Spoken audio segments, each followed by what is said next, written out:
Hello to all of you guys.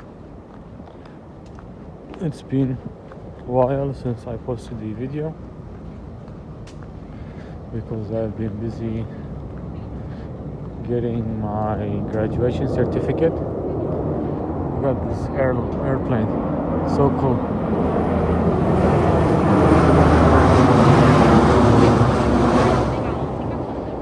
These airplanes lands every day close to the company I work in.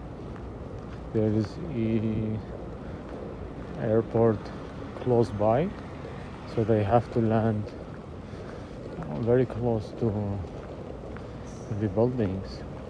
Usually airports have a rule for to give space to airplanes to land from most of the directions around it. So usually 360 degrees, you should draw a line from the center of the airport with, I guess, 12 degrees, and then you would draw like a line parallel to the ground with 12 degree, and then this line should not cross with any buildings. Basically this line represents the airport landing space for the airplanes, and usually they do it from all directions except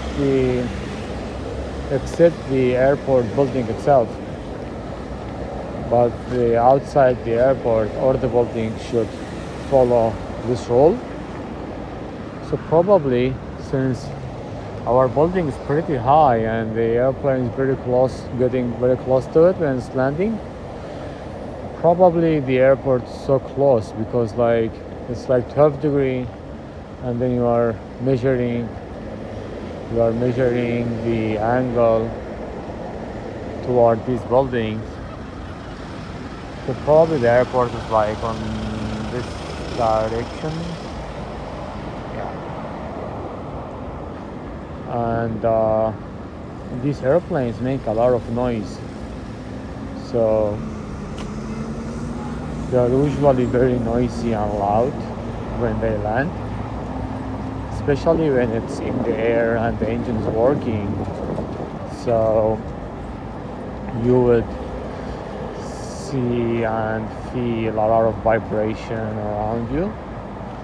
And then also people usually wear ear protections when they are close to the airplane, but at the same time it is landing close to the company, so we actually hear very loud sound. Maybe it does appear a little bit closer than it actually is. So probably I would say I don't mind having an airplane landing above our company, but I would consider that it would cross a little bit higher because it is very, very close. Like, I can, if I raise my hand, I might be able to touch it. Well, exaggerating of course, but anyway. So as I was saying, usually like variety of sizes of planes, usually big planes actually land here. So I don't know, it's just something I wanted to share. And that's it. See you later, guys.